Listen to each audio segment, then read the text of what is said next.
yesterday. Okay, so this is our introduction to geologic history. We talked briefly about it in our very first slideshow. I'm gonna turn the lights off so I can reduce my glare. Okay, so geologic history we know is really, really long, right? It lasted for a really long time. I'm actually gonna move this just a little bit here.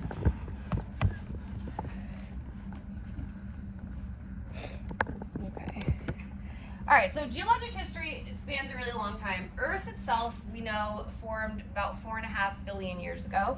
The entire universe in which we reside formed about 13 billion years ago. And I told you, like human beings, we can't really like conceptualize numbers bigger than say 100,000. So it's pretty much impossible for us to really understand how long 4.5 billion years is. We're really just not good at it. So we looked at the beginning of the term at like if we condensed all of Earth's history into a calendar year, when would certain events have taken place? This is another little like metaphor that we can look at. If you were to put the history of Earth into a movie, and if the movie was projected at 32 frames per second, so meaning like at every single second you're seeing 32 shots, 32 frames or images up on the screen. They each only come up obviously for a split second. We're gonna say that each frame represents 100 years in time. So in a second, you would be seeing, 3,200 years in time. If we start the movie at the present and go backwards, the Declaration of Independence signing would show up about 1/16 of a second into the movie. The start of the Christian era would be about 3/4 of a second into the movie. The most recent ice age would be 7 seconds into it. The movie itself would be about 6 hours until we got to the end of the Mesozoic, which was the extinction of the dinosaurs. And then we'd have to watch the movie for about 2 days to see the beginning of Paleozoic era, which is the beginning of macroscopic life, so life we can see visibly. And the whole movie itself, from beginning to end, would be about 16 days long. So this gives you like a sense. If every single frame represented 100 years, it would take us 16 entire days to watch this movie when there's 32 frames in each second. So it's just like a really long amount of time. Over here on this door is a poster of geologic history of Earth. So we start out with something called Precambrian time, and that accounts for about 88% of geologic history. And it doesn't have as many demarcations broken down because we don't have as much information about it because there just wasn't that much stuff recorded in the rock record at that time. During the Precambrian, it was all microscopic life. You couldn't really view it. There wasn't a lot of life as far as we know, so we don't have a ton of information. At the end of the Precambrian started what's known as the Phanerozoic Eon, which is what we live in. It began with the Cambrian period, which makes sense because this was all Precambrian, so the Cambrian came next. And that kicked off the Paleozoic era, which means ancient life. We'd have to see all kinds of sea critters and things. Then we moved into the Mesozoic, which is when our dinosaurs evolved. And then we moved into the Cenozoic, which is where we live today. So we're going to talk briefly about like each of those demarcations of time and also what we would expect to find. And then lastly, how we have learned all of this. So there's two ways that we relate time in geology. The first is through relative dating. And this means placing events in a sequence based on their positions in the geologic record. So when we talk about a relative age, it just means how old are you compared to something else. Sometimes we can get a frame of years, like, oh, if we find a particular fossil that we know only existed between 50 and 100 million years ago, we know this rock must be from that time period. We don't know exactly when. But a lot of times we don't even have that. We literally just know rock A is older than rock B, which is older than rock C. And we just sequence them in that order. So it could be that they're all about 1 million years old or about 2 billion years old. We don't really know necessarily. Absolute dating is when we put a specific number of years on an event or a rock sample. So absolute dating would give us an actual quantitative value, a number. This rock is 52 million years old, whatever it might be. Relative dating is just going to give you a range or a sequence with no actual definitive numbers. So that's the difference between the two. We're going to focus mostly on relative dating tonight. Now, we need the combination of both of them to determine the actual history of the Earth. A relative sequence of lithographic units is established using logical principles. There's a few principles we're going to talk about. That packet will also introduce them and kind of just reinforce their definitions. And then we can measure it against the framework of absolute dates. So for certain things we know exactly how old they are. We can see, does it correspond to where we think they should be sequenced? And if so, we feel pretty confident that we sequenced them correctly. Right, so if I line up, if I took, let's say you have 10 cousins, and I brought them all to the front of the room, and I lined them up in what I thought was the correct age order, just based on like looking at them or maybe some distinguishing features. That would be my relative dating. And then I went and maybe I asked 4 or 5 of them how old they were. Okay, well, if the person that I put as the youngest tells me they're 25, and then the person I asked next says, oh, I'm 19, well, then I know obviously I did something wrong. So having both just kind of helps me perfect my aging a little bit better. All right, so geologic time and the geologic column can help us to establish when certain events occurred. So there are a lot of different principles we're going to discuss. The ones that are going to be most important for us are these first two, superposition and cross-cutting relationships. We're going to go through what each of these means. We're also going to consider things like original horizontality and lateral continuity. The last one that we're going to talk about is inclusions, which isn't mentioned right on this list, but it will be in the packet that we talk about. So, so as we can collect more data from the rock record, we can actually correlate rock samples from like all over the world. So we can collectively establish like a pretty good timeline for Earth's history by kind of sharing data across correlated events. Certain numerical dates would be attached to strata if there's development of, or rather after the development of radiometric techniques, which we learned about after we understood radioactivity. We were able to figure out how that works like an atomic clock to allow us to accurately pinpoint the age of a sample. But we're still kind of learning a little bit about that, and as more time goes on and as we learn more about how radioactive decay works, we'll be able to even better pinpoint these ages.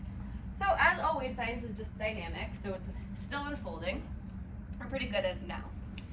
All right, so again, here's the geologic timeline, just like I showed you on the poster over there.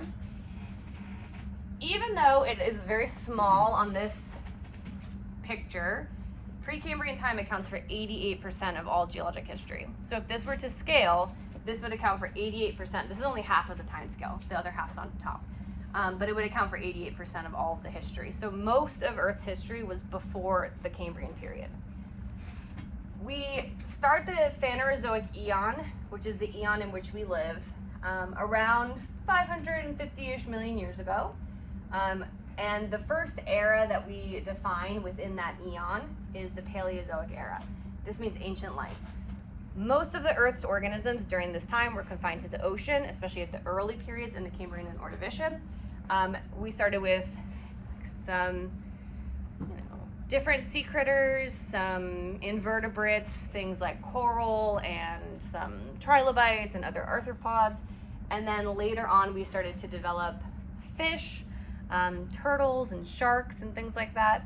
And then we started to sort of move out of the oceans and onto land. So around the end of the Ordovician, we got some plants starting to move onto land, not diversified the way we have plants today, but vascular tissue was developed so they could use a root system to pull water up. They didn't need to live in water themselves.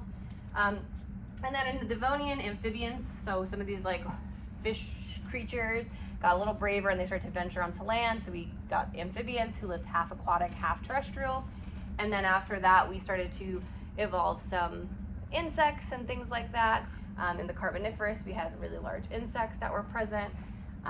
And towards the end of the Permian, we started to see reptiles evolve. And then at the end of the Permian, almost everything on Earth died. It's a really big mass extinction event. It wiped out about over 90% of all living organisms on Earth. About like 95% of ocean organisms and like about 90-something% of land-dwelling organisms. So pretty much almost everything died. And that was unfortunate, but also good, because occasionally in Earth's history, we do need those sort of catastrophes to like kickstart evolution and open up new niches that new things can evolve and fill. So the wiping out of a lot of those Permian animals allowed for new animals to evolve and take their place. Since this was such a dramatic shift in the life present on Earth, it not only ended the period, it ended the entire era. Because all of these have something in common. They all are home to these sort of ancient life forms, some of which we still see today, like sharks and turtles and some fish, but a lot of which we don't really see. They would look quite alien to us if we saw them today because they're ancient, they're from another time. But once that time period ended and all that stuff died out, it started a new era, which was the Mesozoic era. The Mesozoic era is often known as the age of the dinosaurs or the age of the reptiles. So the Mesozoic is broken into 3 time periods, the Triassic, Jurassic, and Cretaceous. It spanned from about 250 million years ago to about 65 million years ago. At the start, so remember this would have been the Permian right below here. After the Permian began the Triassic, we had the first dinosaurs, so reptiles had been evolving and now we had the first sort of dinosaurs. And then we also started to evolve some tiny little mammals during this era, but nothing like the diverse mammals we have today, just like tiny little rats and things. We also, in this era, started to evolve birds, because birds and mammals kind of branched off from a similar common ancestor. So we have the evolution of some birds, we have the evolution of some mammals, and we have the existence of the dinosaurs. At the end of the Cretaceous period, there was another mass extinction, not nearly as bad as the Permian, but the more famous of the two probably, because it's the most recent. And that was called the KT mass extinction event, and it killed off all the dinosaurs and a lot of other organisms that were present on Earth at the time. It was caused by a meteorite impact. This meteorite, called the Chicxulub meteorite, struck near the coast of Mexico off the Yucatan Peninsula, and it was about the size of Manhattan, this rock. So it just completely obliterated that area. It released a ton of energy, which superheated the atmosphere, made it really hot all around the world, just like a massive explosion. Imagine on the order of like tens of nuclear bombs all going off at the same time. It's just a huge amount of energy released. So even if you weren't in that area, you're still gonna suffer because the entire world will be impacted by this event. Now, thankfully for us, mammals at the time, they were pretty small because they were like trying to hide from dinosaurs. They didn't want to get eaten, so they weren't running all over the place. They were mostly like hiding underground, being a little shifty, like little rats and things.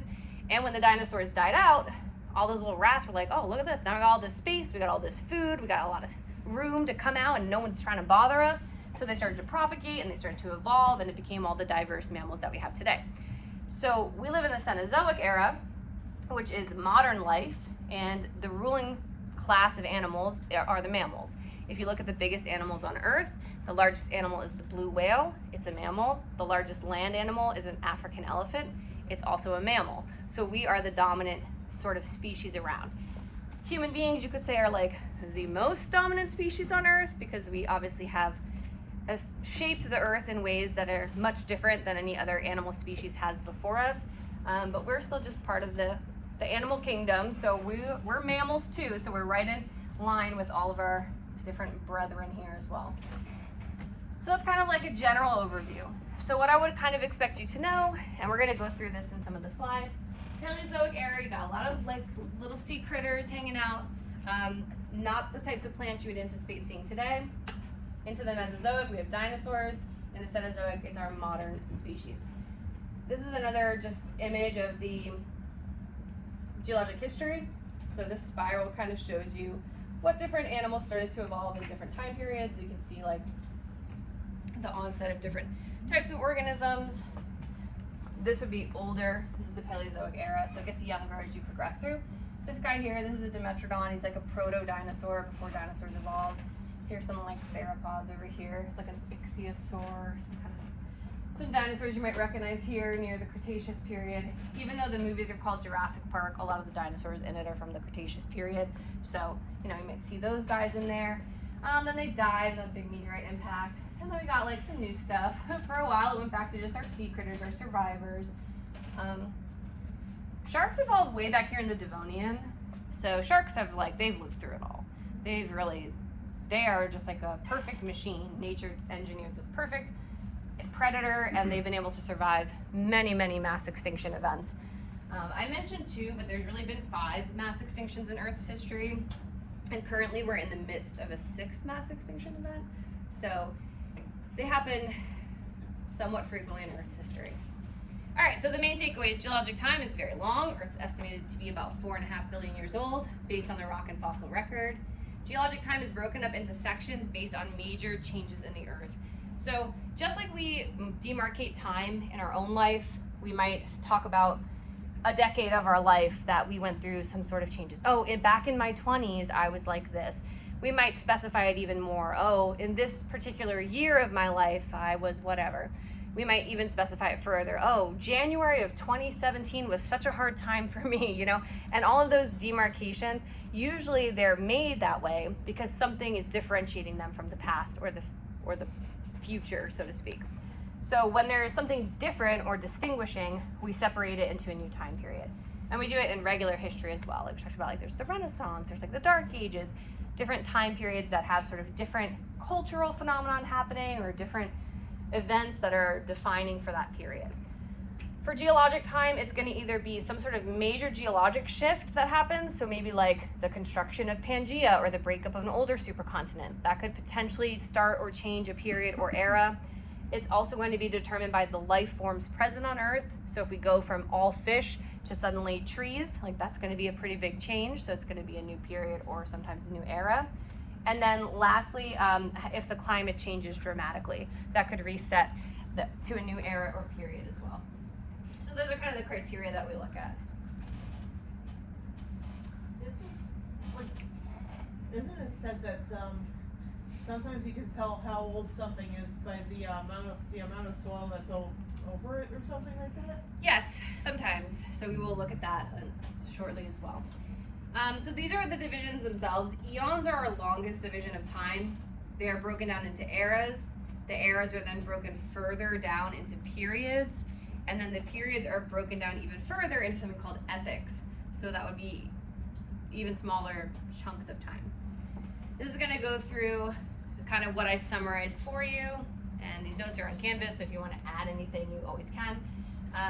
So Precambrian time, about 4 billion-ish years ago to about 550-ish million years ago, we had the age of bacteria. So this is our oldest era. It's the longest because we know so little about it. So we can't really break it up effectively because we just like don't have that many distinguishing facts. So we kind of just lump it all together. It's like the early years before we started collecting data.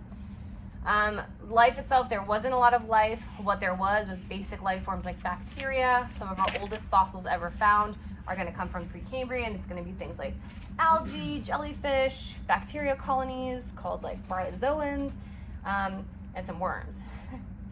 Photosynthesis of seaweed added oxygen to the early atmosphere, paving the way for land life. So towards like,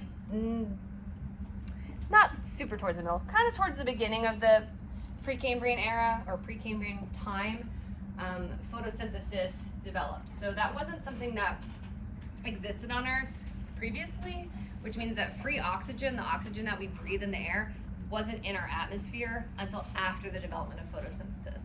So if you traveled back in time to 4 billion years ago on Earth, you would suffocate because there's no oxygen for you to breathe. So once photosynthesis evolved, then all of a sudden we could pull carbon out of the atmosphere and convert it to oxygen, which then allowed for organisms that breathe oxygen to survive. So that was really important for us.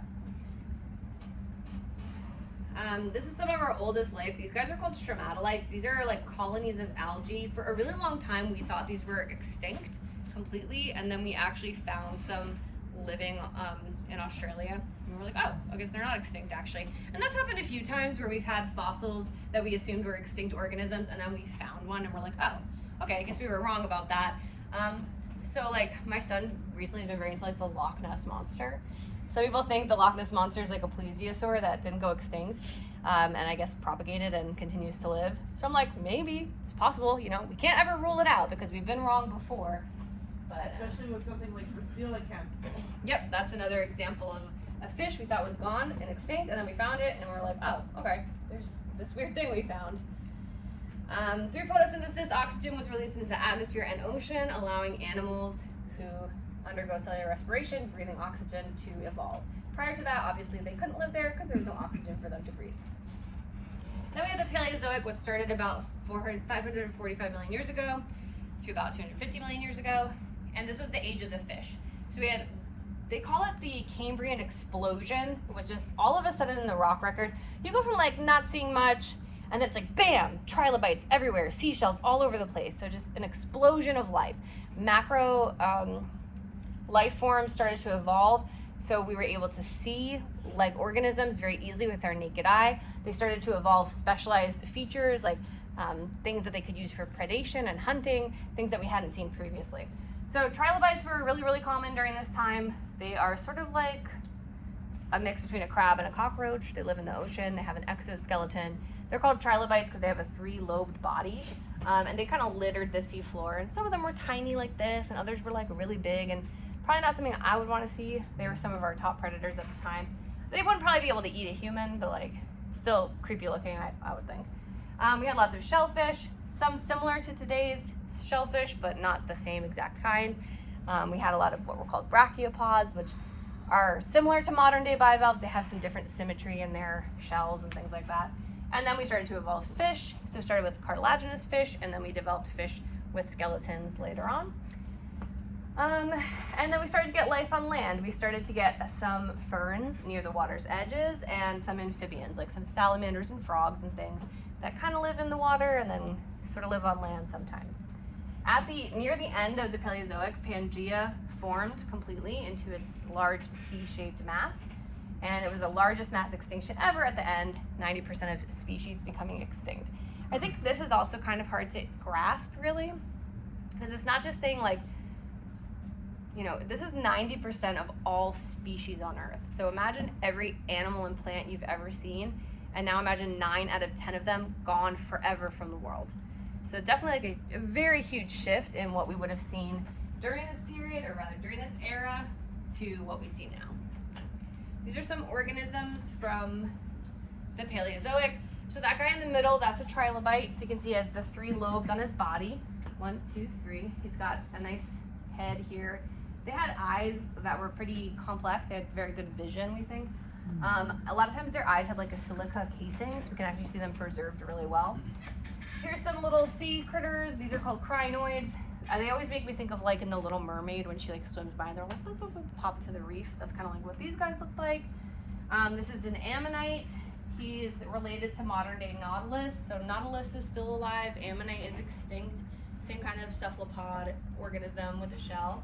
And then these are brachiopods. So like I said, similar to modern day clams and oysters and things, but modern day bivalves don't have this type of bilateral symmetry. So if you look at a modern clamshell, it doesn't match on both sides.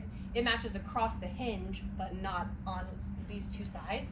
That's one of their main differences between these brachiopods and the other bivalves that we see today. So you can kind of imagine what these oceans might have looked like with all these things swimming around in there. I actually have a fish fossil that's in my room. Yeah. For the Paleozoic or from more recently? Probably, because like it's like in this white stone, like a limestone type of fossil. Makes sense. Once the Paleozoic ended, we moved to the Mesozoic. So that term meso, remember, means middle, and zoic means life. So this is the middle life. We call it the age of reptiles. Reptiles are the dominant life on land. Dinosaurs exist. Birds appear. Forests of trees start to appear. We still don't have grass, like the way that we would imagine grass in a grassy field today.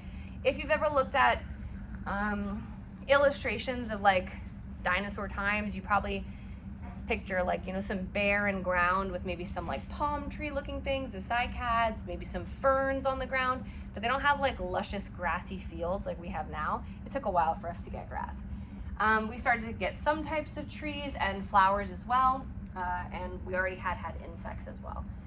So dinosaurs were there. Also, when I was a kid, we had like a much different understanding of what dinosaurs looked like, and today we know they actually looked a lot more like modern day birds than the previous imaginings. So when I was a kid, dinosaurs just looked like big crocodiles basically, or things like that. They didn't have feathers, they didn't have all this fancy stuff, they just looked like giant lizards basically. Now we know that they probably in many instances had feathers, sometimes they had like some fur on their bodies. Dinosaurs are considered reptiles, but they're not exactly the same as modern day reptiles. A lot of dinosaurs were warm-blooded, or they called it lukewarm-blooded, so they weren't fully cold-blooded like most reptiles are. And while they usually did lay eggs, a lot of them did care for their young and have some like social groupings that a lot of reptiles don't necessarily have. So there are some different evidence that's still coming to light about dinosaurs, and we understand them a lot better now. You probably know that birds are the closest living relative to dinosaurs. So, and if you ever like had someone question you on that, just tell them to look at like a turkey's foot or a chicken's foot, right? If you look at a chicken's foot, you're like, okay, that's obviously a dinosaur. It's exactly what I imagine like a velociraptor foot would look like. or any of those bigger birds like the emus and things, you can kind of get a sense of how they look very similar to dinosaurs. Mammals also evolved towards the end of the Mesozoic, so they kind of branched off from birds and dinosaurs at this time, but still, like I said, sharing a common ancestor. There's sort of different types of dinosaurs. Some of them were called bird-hipped, so they kind of like stood up on their hind legs, and that became the birds. And then we had the lizard-hipped dinosaurs, which would crawl on all fours, and they kind of evolved more into the mammal line. All right, and then since Pangea started to break apart almost instantaneously after it formed, it was already breaking apart during the start of the Mesozoic. Dinosaurs went extinct at the end. The Chicxulub meteorite impact definitely was the death knell, but they were already struggling before that. Pangea, being such a large continent, meant there was a lot of desert land all throughout it. It was very dry, it was hard to support plant life, so it made it hard for dinosaurs to survive in that time. There was also a lot of volcanism during this period, which contributed high levels of greenhouse gases, which made the climate very warm.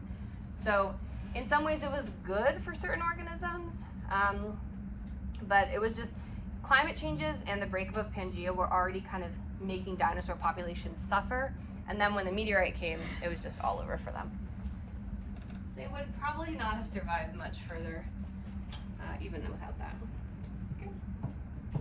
So reptiles themselves appeared in the Permian and quickly became dominant life until dinosaurs took over. They ruled throughout the Mesozoic, and that's why we truly would refer to it as the age of the dinosaurs. Some of the dinosaurs are thought to have evolved into birds. This guy is called the Archaeopteryx. It's the oldest fossil bird found to date. It has a lot of similarities to modern birds. In my middle school where I teach, our very first phenomenon of the year is actually looking at an Archaeopteryx and a chicken skeleton and comparing them, and they have a lot of homologous structures, so they share a relatively recent common ancestor. So we know that they're pretty closely related. Now, whether or not this guy had blue feathers, obviously we have no idea. That's all artist rendering. Yes?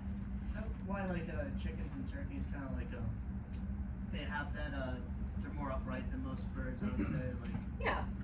I mean, most birds stand pretty upright, I would think, You just don't usually see them standing around. I feel like usually they have more of an elongated body, I guess. Yeah, but even hawks and stuff stand upright. You just don't usually see them standing. So like I said, dinosaur extinction was pretty much guaranteed because there was massive volcanism going on, lots of CO2. There was also interference with sunlight based on the ash that was being output, and then the meteorite impact caused a lot of other natural disasters. So sorry dinosaurs, you're dead now. How do we know about the meteorite impact? There's actually two main pieces of evidence that we have. The first is that there's this element called iridium, which we don't have a lot of on Earth, but it's very prevalent in extraterrestrial rocks, so rocks from outer space. And in the rock record, all around the world, we see this dense layer of iridium, and it's basically just that when this meteorite struck Earth, it vaporized, and all of that material that made up the rock itself was expelled into the atmosphere, and it moved across the atmosphere and then settled back to Earth, so it coated the entire Earth in this blanket of meteorite dust. So we can see that iridium, that high concentration of iridium, recorded in the rock record right at the KT boundary, so right where the Cretaceous period ended and the Tertiary period started. And then we also can just see it. We can see the meteorite impact. There are these underwater caverns all around the Yucatan Peninsula, and they form a large circle when you map them out, and it's the actual remnants of the crater from the meteorite impact. So when the meteorite hit, it weakened the crust in that area, and then these cenotes, or drowned caverns, formed, and if you map them out, they form a big circle, so you can actually see where the meteorite itself hit. Wasn't it also said, theorized that there was an ice shield around the Earth at one point too? Yes, not at this time, but at other times, yes. Earth was covered in ice. Snowball Earth, they called it. And then the Cenozoic began at the end of the mass extinction that killed the dinosaurs, which the Cenozoic modern life would be age of the mammals. Our largest mammals are here. Humans appear as well in our sort of most basic form around 2 million years ago, but in our more modern form about 200,000 years ago or so.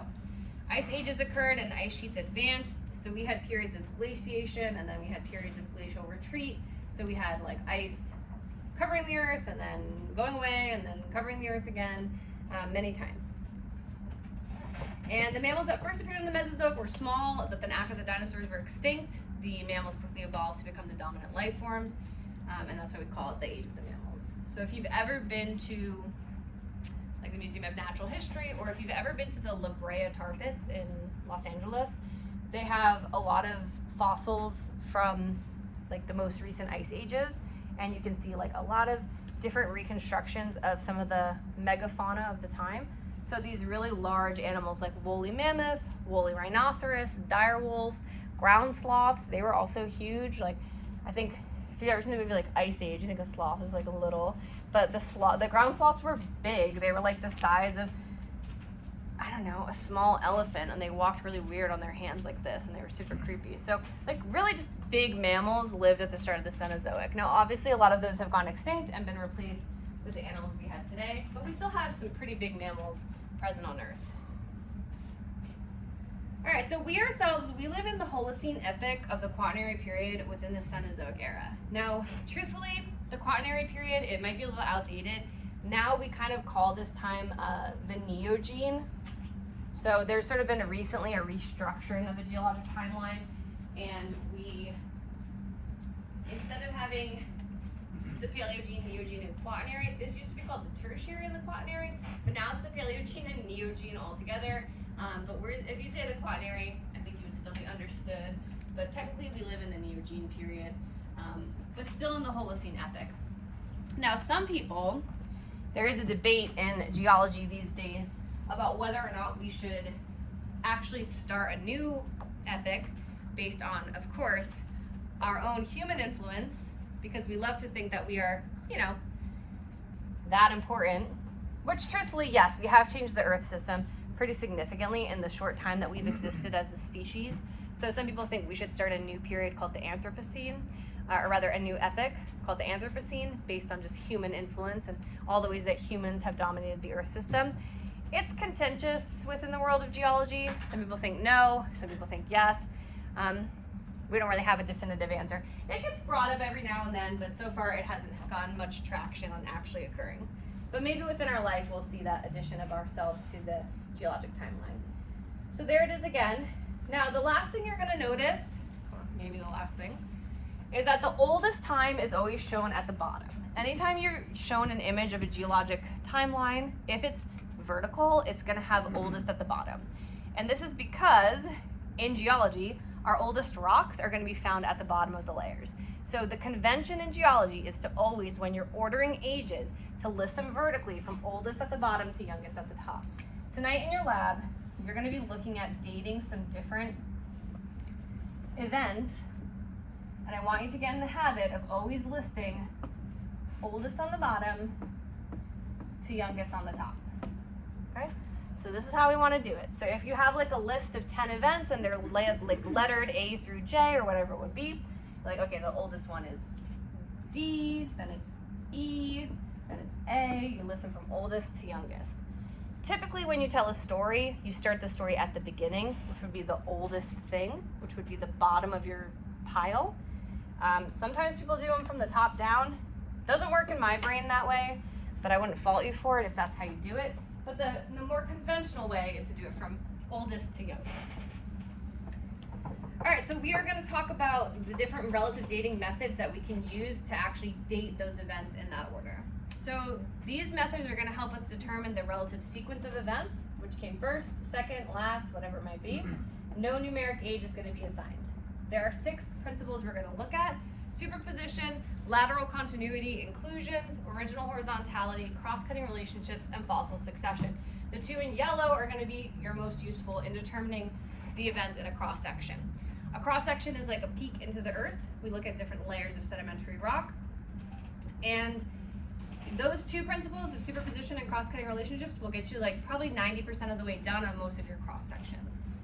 So as long as you know those 2. And then the other ones just kind of add in where needed. All right, so this guy, Nicholas Steno, he kind of came up with these rules by looking at different rocks and just sort of summarizing what we knew about their ages and how they form. So we're going to take a look at all of these. This is the Grand Canyon. This is a cross-section of the Grand Canyon on the right-hand side. So that's what a cross section looks like. You can imagine we cut into whatever the feature is, opened it up, and looked at the side. And that's what we have here. So gorge, some Vishnu schist, schistonice, we know those are metamorphic rocks. We've got some granite here, so this is an igneous intrusion. And then we have a bunch of different sedimentary rocks all stacked up on top.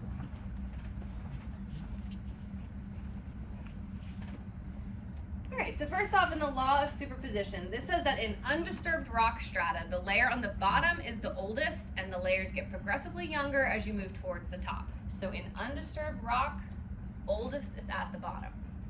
And this hopefully should make sense.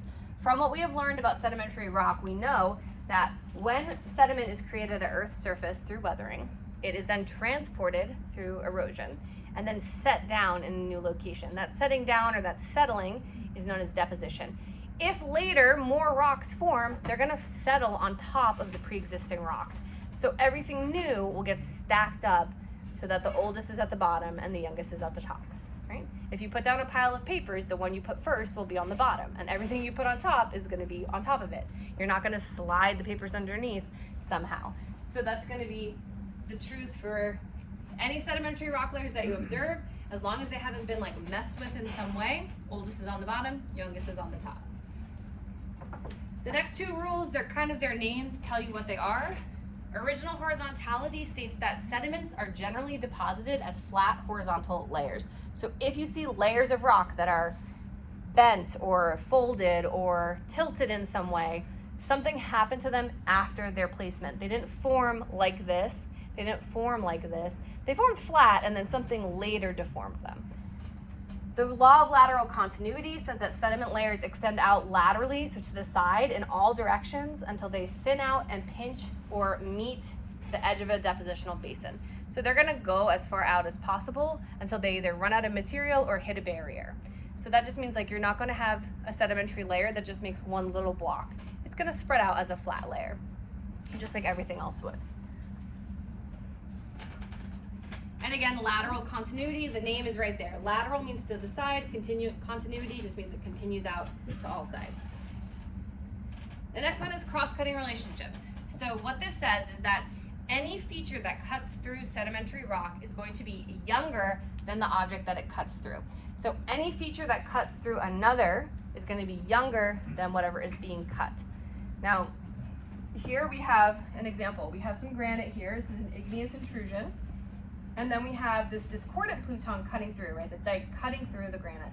So this dike had to form after this was already here. We can't cut through something that doesn't already exist. So the granite was there, and then later this dike cut through it. Same thing over here. Here we actually have kind of two examples. We have some kind of rock here, and this black or gray rock. And then we have this white band, kind of, could be an igneous intrusion cutting through as well, like a sill, which would make it younger than the surrounding rock. Then we have some faulting activity here, where I see these cracks in the rock. This fault is cutting through these layers, or this rock. We could see it obviously cut it, because according to the law of lateral continuity, like this wouldn't happen. They would go flat, horizontal, and then across, because of original horizontality and lateral continuity. So this tells me something happened to this white layer here. And I could see the cracks in the rock where the rock faulted and then moved in different directions. So that fault had to have occurred after that rock already existed in order for that rock to get cut through. So those two rules of superposition and cross-cutting relationship will help you with about, like I said, 90% of the cross-sections we look at. Is that why like certain river stones have like the white stripe or something like that going through them? That might be more like an emplacement of minerals. If there was some sort of like hydrothermal reaction, sometimes you can get veins of minerals through that way. Now this one is a little bit tricky, and we're going to look at some example cross sections where this might present an issue. We talked about sills when we talked about igneous bodies, when we learned about igneous rock and volcanoes. And we said that sills are known as concordant plutons. They align themselves with pre-existing sedimentary strata. The way that they form is that after the strata have already been deposited, there's some magma that kind of just pushes its way in, and it creates its own layer in between two pre-existing layers. It gets injected into the pre-existing rock. So in this instance, we have the sill forming after the rocks are already there. So layers 1, 2, 3, and 4 were deposited, and then the sill wedged its way in between. Now we know that it's forming after layer 3 because I see this contact metamorphism where the magma here, this hot magma that created this sill, actually cooked layers 3 and 2 a little bit so that they look baked. They have that slightly altered appearance from contact metamorphism. This tells me that because layer 3 was altered after its deposition, 5 had to form at some point after 3 was already there. Sometimes sills can look very similar to buried lava flows because they're both igneous rock that is going to form near the surface, so they can look really similar. Now in this instance, we have a lava flow, and it is buried, but it formed in a different pattern than what we see on the right-hand side. In this one, layers 1, 2, and 3 were deposited. Then some lava spilled onto the Earth's surface, and it cooked layer 3 a little bit. I see the contact metamorphism right there. And then later, after it cooled, layer 5 got deposited on top, and then layer 6 got deposited later on. So the way that I know that this is a lava flow and not a sill, and the way that I know layer 4 predates layer 5 here is for 2 reasons. One, if layer 4 were younger than layer 5, I would see contact metamorphism between 4 and 5. I don't see that, so it tells me that 5 wasn't there before 4 existed. Additionally, I see little pieces of layer 4 included in the sedimentary rock of layer 5, which tells me that this rock, layer 4, had to already exist and been started to be broken down at the surface so that its crumbs could then get incorporated into layer 5. These are called inclusions. So seeing pieces of a rock trapped inside another rock indicates that the pieces were there prior to the new rock, because it essentially forms around them and the crumbs of the previous rock just get incorporated into that new rock. So that's inclusions, and we'll talk more about all of these when we do this packet. And this is again showing us the same principle. So if you have a rock type contained in another, the older rocks are the ones that are embedded in the younger rock. So in this example, we have some sandstone rock that predated this granite. So this sandstone existed, then an igneous intrusion came, it baked the sandstone through contact metamorphism, and pieces of the sandstone that broke off are embedded within the granite. Now over here, the granite predates the sandstone, so the granite was already here, it was already cooled into rock, pieces of it started to weather away, so then when the sandstone came, it included pieces of that pre-existing granite within its matrix. So this one would be granite first, then sandstone. This would be sandstone first, and then granite. So that's our rule that we can look at there for inclusions. All right, this is just showing us the same thing that we see before. On the left-hand side, the granite came first, and then the sandstone on top. On the right-hand side, the sandstone came first, and then the granite intruded underneath.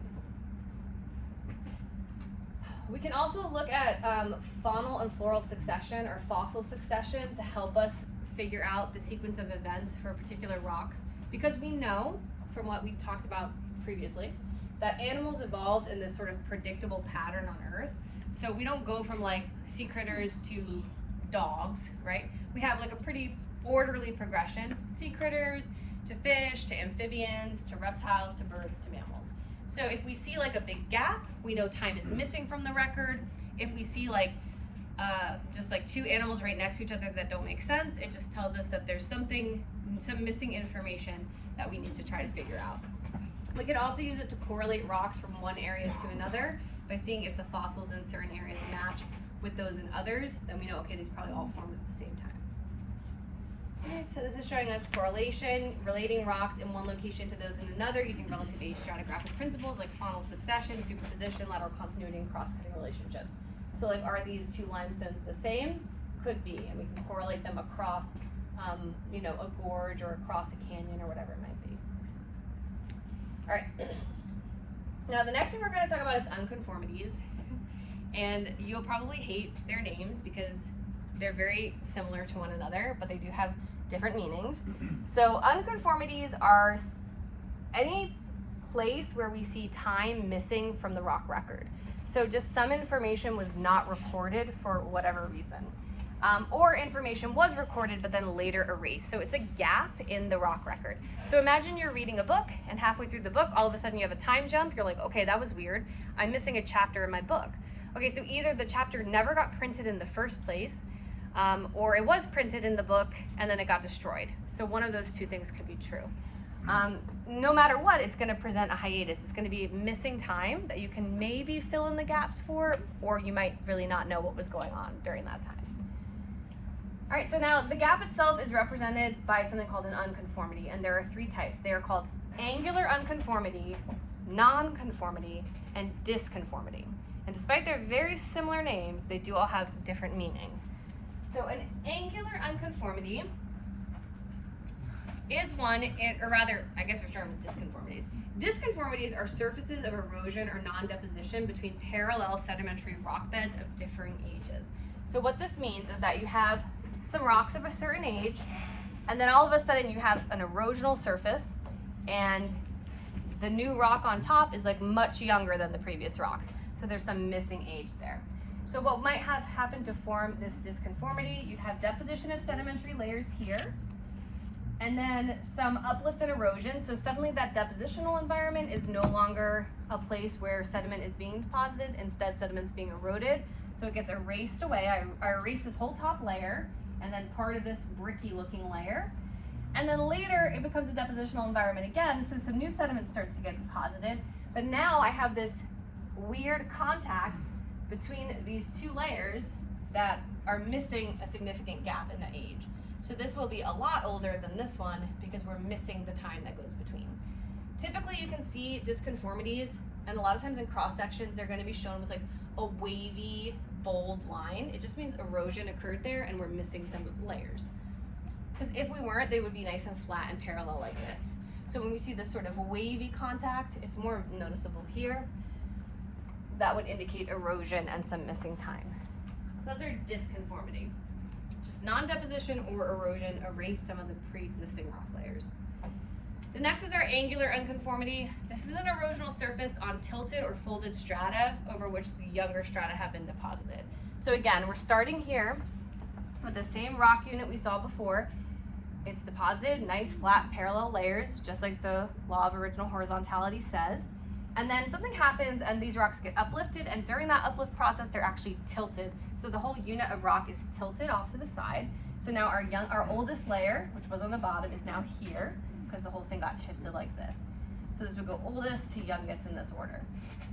Then some erosion occurs, it erases part of these, and then new deposition starts up. So a layer gets deposited on top of this older package of sediments. So that older package is tilted, oldest to youngest in this order, but then the most recent being on top. So this contact where there's tilted lines, or tilted layers and flat layers, that's our angular unconformity.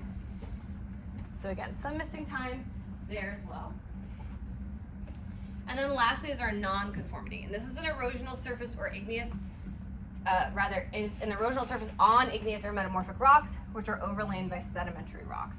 So here we have some pre-existing sedimentary strata, some intrusive magma occurs, so an igneous intrusion comes in, and then over time, all of those pre-existing sedimentary strata get eroded away, because remember, sedimentary rocks are not that strong. They tend to break down pretty easily, much more easily than igneous rock.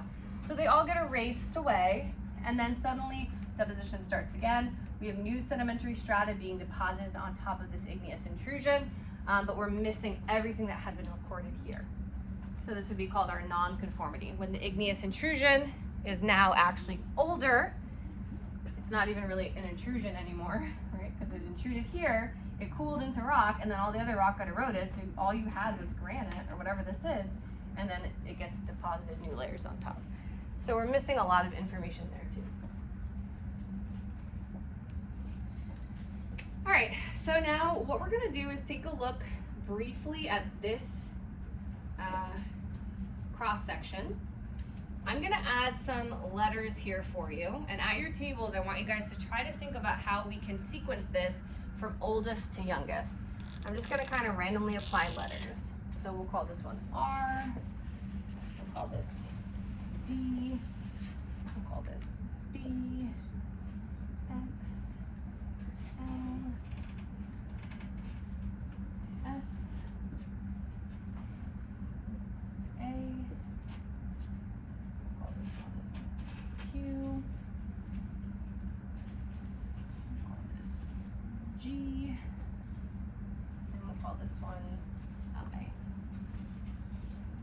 Okay, so now what you do need to know is that X, L, S, D, B, and I are all going to be sedimentary rock layers.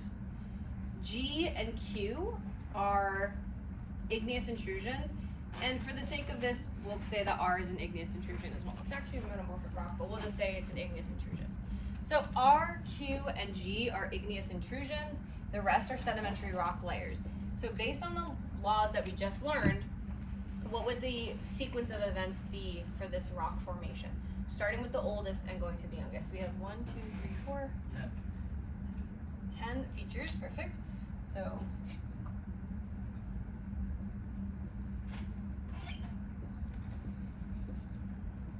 okay, so who you can talk together at your tables first, and then tell me who you think is which one we think is the oldest feature. And we'll put them up from there.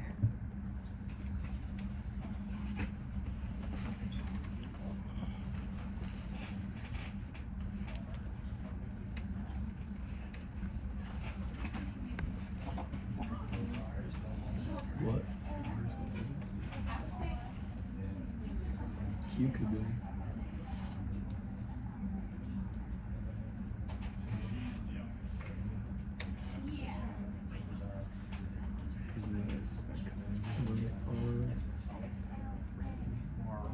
Or L.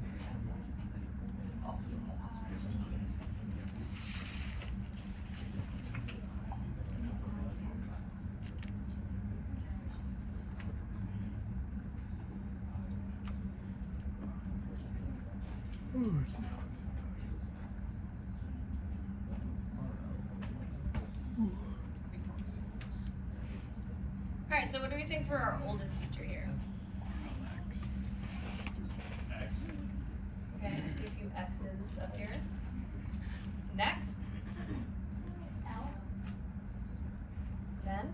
A. Okay. S. R or S, I'm hearing. Then what? We already had A. Q. Q. Then what? D.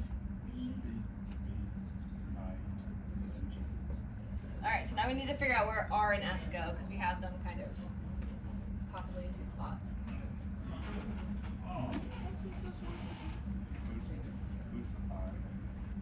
R first, and then where does S go? After Q, I heard? Okay. Okay, so let's see if that makes sense. X being our oldest, how do we know it's the oldest one? It is the oldest one. How do we know? Because if you're talking about when it was up tilted, it would have been on the bottom first. Yeah, this whole package of sediments has obviously been tilted in this direction. So if we untilt it, this one is on the bottom. And so X is our oldest sedimentary rock layer.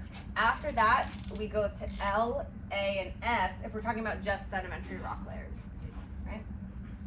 So if we ignore the igneous intrusions for now and we just look at the sedimentary, it's gonna go X, L, A, S, because that's oldest to youngest. Okay, so now the question is, where do R and Q fit in? So what do we know definitively about R in relation to these layers? Yeah, Chris? Was uplifted. But I'm talking about age-wise. What do we know Oh, definitely is true about R in relation to these layers? Younger than what? It's younger than X, L, and A, but it's older than Q because Q is through it. We know it's definitely younger than X, and it's definitely younger than L, because right here it cuts through X, so it's younger than X. Right here it cuts through L, so it's younger than L. Do I know its relationship to A? No, not definitively, not from this picture anyway. So I'm not sure specifically if it came before or after A, but I know for a fact it had to come after X and it had to come after L. I also know, like Gigi said, for a fact it had to come before Q, because here Q is cutting through X, or cutting through R. So that means Q is younger than R. Now, I also know that Q has to be younger than A and S because, look, first of all, it wedged its way in here. This is a laccolith, right? It's sort of mushroom-shaped one, remember? And it wedged its way up. It deformed S even further. S should be flat, according to the law of original horizontality. So we know that it got warped when that magma intruded in, meaning S was already there. Also, these little tick marks, which you might not be able to see from there, those are contact metamorphism. So they're present between Q and A and between Q and S, which indicates that Q came after A and S. However, there is no contact metamorphism here, which tells me that Q must be older than D. So if I were to sequence this myself, I would go XL, I would probably go RASQ, but you could make an argument for ARQS, or not QS. SQ, you could make an argument for this. Right now, R is a little bit ambiguous. We know for sure it has to be after X and L. We don't know its exact relationship to A, and that's okay. Sometimes in cross sections, we don't have all the answers. So what we would do in an instance like this is say something like a little asterisk here, R older than Q, younger than L, but its relationship to A is unclear. So there's just ambiguity there. They're not always perfect, right? If we were able to see this rock cutting into A, like if this rock extended all the way up here or something, we would know for sure that it was younger than A. But we just don't see that in this picture, so we can't say for sure.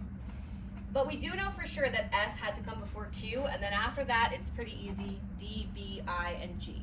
G is a lava flow. It's happening right now. It's a volcano.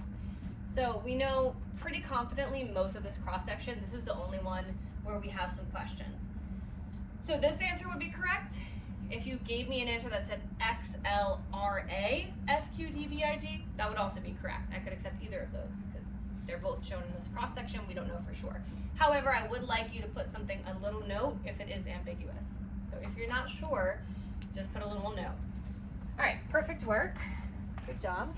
This is gonna be kind of what your lab is like tonight, only it's gonna be like a lot more complex cross sections than these. Later. They'll start out easy and then it will get harder. Now, I personally will probably always tell you when there's an igneous intrusion or a fault or something, but if you start to recognize the convention, that's gonna be better anyway.